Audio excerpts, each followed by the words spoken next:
अस्सलामुअलैकुम dear student. तो आज के हम इस वीडियो में करेंगे जो वन टेल इंडिपेंडेंट था उसका क्वेश्चन करेंगे। वो डाटा हमें एक टेबल की फॉर्म में गिवन है।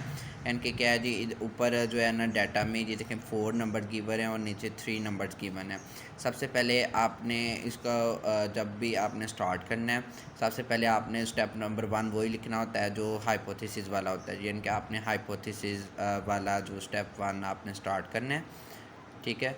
तो स्टेप नंबर 1 में हम क्या काम करेंगे जी, हाइपोथेसिस चेक करेंगे। यानी कि जो हमारे पास एच नॉट है, यानी कि mu is equal to mu 1, ठीक है। अब इसमें दो तरह के होते हैं म्यू। अगर म्यू गिवन हूँ तो फिर आप लिख देते हो mu 1 minus mu 2 is equal to 0, इस फॉर्म में लिखते हो। या फिर आपके पास अगर ना हो तो फिर आपने दूसरी फॉर्म में लिखना है, ठीक है। तो इस क्वेश्चन में हमें म्यू हो गिवन हो सकता है और नहीं भी हो सकता, मैंने आपको पहले बताया था, ठीक है। तो अक्सर हमारे पास जो गिवन ये होते हैं तो इस वजह से हम ये इस तरीके से लिखते हैं। अगर ना गिवन हो, हमें क्वेश्चन में नहीं गिवन, तो हम इसी तरीके से लिखेंगे। यानी कि म्यू इक्वल टू म्यू 1 वाला जैसे हम पहले लिखते होते थे, ठीक है। यानी कि ये वाली चीज़ को आप यूज़ करेंगे, ठीक हो गया। इस क्वेश्चन में ये वाली चीज़ को नहीं यूज़ करेंगे क्योंकि हमें म्यू 1 नहीं गिवन है, ठीक है। तो सबसे पहले आप यहाँ से ये स्टेप नंबर 1 आपने कर लिया। अब आप लेवल ऑफ सिग्निफिकेंस चेक करेंगे। लेवल ऑफ सिग्निफिकेंस, तो सिग्निफिकेंस आपके पास इधर भी कोई नहीं गिवन है तो आपने अपने पास से लगानी है। सिग्निफिकेंस क्या जी, आपके पास अल्फ़ा, वो क्या होता है अल्फ़ा। अल्फ़ा आपके पास कोई नहीं है तो आपने खुद से 5% लेट कर लेना है और इसका आगे कैलकुलेट कर लेंगे तो वो क्या आ जाएगा 0.05, ठीक हो गया। अब हमें तो वैल्यू चाहिए होती है अल्फ़ा बाई 2 की, तो आप क्या इसको 2 के साथ डिवाइड कर देंगे तो वो क्या आ जाएगा, आपके पास आ जाएगा 0.0025, ठीक है। ये इसका आंसर आ जाता है 0.025 आपके पास आंसर आ जाता है, ठीक है। ये तो हमारे पास वैल्यूज़ आ गई है। अब आप चेक करेंगे डिग्री ऑफ फ्रीडम, ठीक है। जन के स्टेप नंबर जो 3 है, डिग्री ऑफ फ्रीडम, वो चेक करेंगे। वो आपके पास क्या होता है जी, वो v होता है। v इज़ इक्वल टू मैंने आपको बताया था n+n2-2, यानी कि दो नंबर हैं, दो नंबर इसमें से निकालने। पहले गिने 1 2 3 4 5 6 7, यानी कि कितने हैं 7। 7-2 भी कर सकते हैं, ऐसे भी कर सकते हैं, नहीं तो आप ऐसे भी लिख सकते हैं। यानी कि ऊपर वाले कितने नंबर हैं 1 2 3 4, यानी कि हमारे पास n यहाँ पे गिवन है 4 और n2 हमारे पास जो क्या है जी 1 2 3, यानी कि 4 + 3 और ये -2 आगे फार्मूले में से है तो आपने ऐसे करना है। यानी कि 4 3 7 7 - 2 क्या होता है जी 5 आंसर आ गया, यानी वी का। अब आपने वो टेबलेटेड वाली वैल्यू निकाल लेनी है। यानी कि आपके पास टी होता है अल्फ़ा बाई 2 और वी ये टेबलेटेड फॉर्म का ये फार्मूला है, आपने चेक करना है। यानी कि अल्फ़ा बाई 2 आपके पास क्या है जी 0.025 और वी आपके पास क्या है जी, वी आपके पास गिवन है। आपके पास जो क्वेश्चन है उसमें आपको अब ये जो आपने फाइंड कर लिया वो आपके पास 5 है, तो 5 आप चेक करेंगे इसका। अच्छा, तो उसकी वैल्यूज़ आ जाती है, आपने टेबल से चेक कर लेना है। तो उसकी वैल्यू आ गई आपके पास 2.571, ठीक है। ये इसकी वैल्यू आती है। आगे नेक्स्ट स्टेप करेंगे। स्टेप नंबर जो है क्या लेंगे 4, उसमें आपने चेक करना है जी इसका जो टेस्ट स्टैटिस्टिक्स चेक करनी है। तो टेस्ट स्टैटिस्टिक तब भी चेक करेंगे जब आपको उसकी वैल्यूज़ गिवन होंगी। यानी कि उसमें जो फार्मूला यूज़ हो रहा था टी वाला, उसमें आपको x1 चाहिए, x2 चाहिए और यानी कि ये मीन वाला चाहिए, x1 मीन और x2 वाला मीन, और इसी तरह स्टैंडर्ड डेविएशन और स्क्वायर रूट 1/n वाला, वो जो सारा जो था फार्मूला, वो उसमें आपको डाटा चाहिए। तो उसके लिए आप क्या करेंगे, आप सबसे पहले ये चीज़ें निकाल लेंगे। वो किस तरीके से निकालेंगे, सबसे पहले आप टेबल ड्रा करेंगे। अच्छा जी, ये देखिए हमारे पास टेबल हमने ड्रॉ कर लिया है। इसमें x1 x2 ये हमें गिवन है। यानी कि x1 वाले ऊपर वाले होंगे 5 7 2 9, वो आपने लिखने हैं 5 7 2 9, वो लिख लिया। आगे क्या है जी 4 6 3, ठीक है, ये गिवन है। अब इसमें आपको पता क्या क्या चल रहा है, एक तो आपको n का पता चल रहा है। n कितने हैं जी, x1 वाले n होते हैं, ठीक है। वो जो है कितने हैं जी 4 है, ये पता चल गया। और n2 आपके पास क्या है जी 3 है आपके पास, ये चीज़ पता चली है। और आपके पास अभी तक इनको मतलब x का पता है। अब अगर हम इनका सम करेंगे, सम x 1 जो है उसका क्या आंसर आता है, यानी कि इनको ऐड करना है। 5 7 12 12 और 2 होता है 14 14 और 9 मिल के क्या हो जाएंगे 23, ये आंसर आ गया। अब इसी तरह x2 करेंगे तो 4 6 होता है 10 10 और 3 को ऐड करेंगे तो वो क्या आ जाएगा 13। यानी कि एक और चीज़ आपको पता चल गई है, सम x1 इज़ इक्वल टू 23 और सम x2 इज़ इक्वल टू आ गया जी 13। अब आप यहाँ से आप वैल्यू निकाल लेंगे x बार की, यानी कि x1 बार यानी कि x यानी मीन निकाल लेंगे इसका।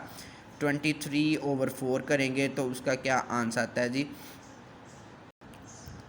5.75 इसका आंसर आता है। इसी तरह आपने x2 को कैलकुलेट कर लेना है। x2 बार जो है उसको कैलकुलेट करेंगे, यानी कि 13 कितने नंबर थे n इसके थे 3 के साथ डिवाइड करेंगे तो इसका क्या आंसर आएगा, इसका आंसर आएगा जी 4.33। ठीक है, इसका ये यानी कि हमारे पास ये चीज़ें हमने कैलकुलेट कर ली हैं।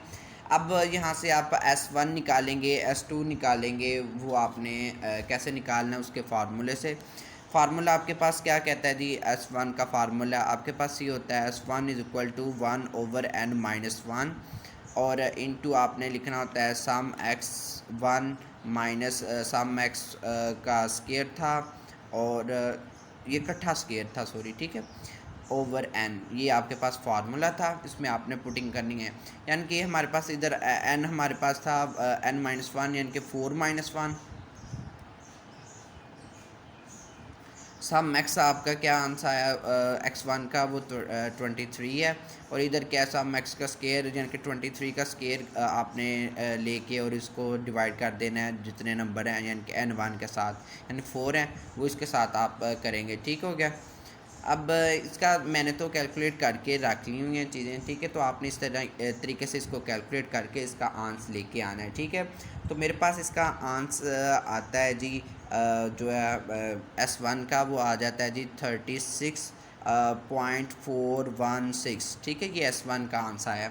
इसी तरह मैंने S2 का आंसर लेके आना है जी। S2 का हम करते हैं जी इधर कैलकुलेशन S2 की, यानी कि S2 को हमने S2 का कैलकुलेट करना है तो इधर क्या आ जाएगा n2-1। ठीक है, इधर n1-1 था, इधर n2-1 होगा। ठीक है, और इधर आपने यूज़ करना है जी उसका फार्मूले के लिए x2। ठीक है, और माइनस क्या आ जाएगा सम ऑफ x2 का स्केयर, ये भी इकट्ठा स्केयर है, ओवर क्या आएगा जी n2, ये इसका फार्मूला है। इसमें अब आपने पुटिंग करनी है। n2 आपके पास क्या था जी 3 था, 3-1 कर लिया और सम x आपके पास क्या आंसर आया था 13, तो वो आपने इधर लिख लेना है 13-13 का स्क्वायर ओवर क्या है जी आपके पास 3, इसको आपने करना है। यानी कि इधर क्या आ जाएगा 1 2 और 13 और इधर उसका यानी कि इसका भी आपने आंसर लेके ख़ुद से रख लेना है। मैंने तो इसको कैलकुलेट कर लिया, इसका आंसर आता है जी 21.66। ठीक है, इस तरीके से आपने इसको कैलकुलेट करके मतलब कर लेना है। ठीक है, तो ये इसका आंसर आता है, यानी कि ये S1 है, ये S2 है और अभी आपका जो है अभी आपने स्टैंडर्ड डेविएशन इसका निकालना है। ये तो आपने अलग अलग से निकालना है, हमने इकट्ठा अब निकालना है। अच्छा जी, तो आपके पास उसका क्या फार्मूला होता है SP का स्केयर का, वो फार्मूला ये होता है आपके पास n1 S1 का स्केयर प्लस n2 S2 का square over n1 plus n2-2, ये इसका फार्मूला आता है। n1 आपके पास इधर था 4 लिख लिया, S1 आपका आंसर आया था आपके पास -36.416।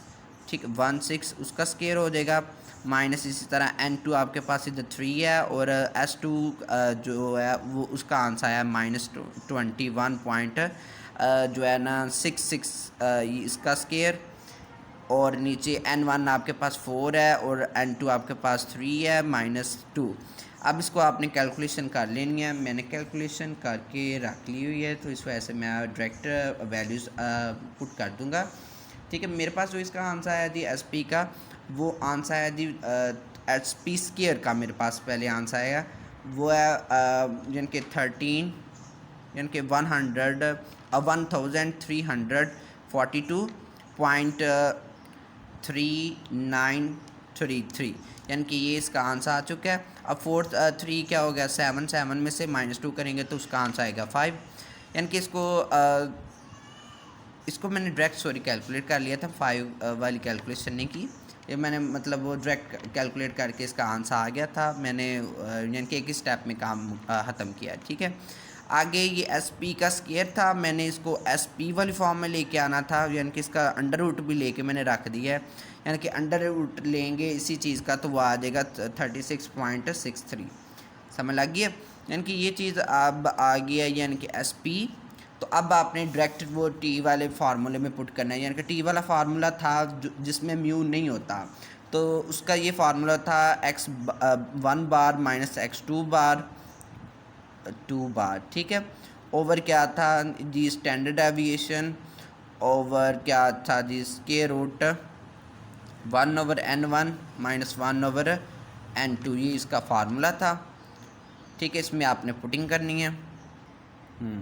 तो इसमें अब आपने पुटिंग करनी है जी। x1 क्या जी हमारे पास x1 हमारे पास था, यानी कि आंसर आया था, ये देखें x1 बार का आंसर आया था 5.75 और x2 का आंसर आया था जी हमारे पास 4.33 ये था। या आपने इस तरीके से आपने लिखने हैं ना। SP का आंसर क्या आया जी हमारे पास, जो आपने अभी कैलकुलेट किया है वो 36 आया जी, 36.63 और इनटू आपने क्या लिख देना है जी, आपने वो स्क्वायर रूट वाले के अंदर आपने लिखना है 1/n1। n1 आपके पास 4 है, प्लस क्या है जी आपके प्लस है आपके पास 1/3।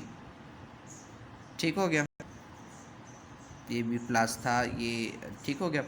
अब आपने इसको आगे कैलकुलेट कर लेना है, यानी कि इसको इसके साथ माइनस करेंगे और इस तरीके से आपने सारा इसको कैलकुलेशन कर लेनी है। ठीक हो गया। अच्छा जी, मैंने इसको आगे इसके कैलकुलेशन करके इसका आंसर लेके आ गया हूँ। तो इसका आंसर क्या आ गया 0.0509, यानी कि ये हमारे पास T का आंसर आ चुका है। ठीक है, अब आपने क्या करना है जी, स्टेप नंबर जो आगे जो है 5 है उसमें आपने क्रिटिकल रीजन इसका फाइंड करना है। यानी कि स्टेप जो 5 है उसमें आपने क्या करना है, क्रिटिकल रीजन आपका क्या है जी, वो होता है वो T bar greater than and equal to क्या जी T α/2 और साथ में v। यानी कि ये जो टेबुलेटेड वैल्यू है ये है कैलकुलेटेड वैल्यू आपके पास आई थी 0.0509 और टेबुलेटेड वैल्यू आपके पास आई है जी 2.571। ठीक है, अब ये देखें ये चीज़ इससे बड़ी है, यानी कि ये बड़ी है इससे, यानी कि ये चीज़ कह रहे हैं। तो ये आपने इसकी नेक्स्ट वाले स्टेप में आपने ये चीज़ चेक करके लिखनी है, यानी कि कंक्लूजन में आपने लिखना है ये चीज़ बड़ी है या छोटी है उसको देख के। अब ये चीज़ इससे बड़ी तो नहीं हो सकती, तो इस वजह से आपने लिख देना है कि हमारे पास जो है H0 इज़ जो है वो क्या जी एक्सेप्टेड, H0 इज़ एक्सेप्टेड, क्योंकि ये स्टेटमेंट रॉन्ग है इस वजह से हमने एक्सेप्टेड लिखा है, और H1 इज़ रिजेक्टेड। इस तरीके से आपने इस तरह के क्वेश्चन करने हैं। ठीक है, उम्मीद है आपको बहुत अच्छे तरीके से समझ लगी होगी। अगर नहीं समझ लग रही तो आप हमें कमेंट करके दोबारा पूछ सकते हैं। ओके, अल्लाह हाफ़िज़।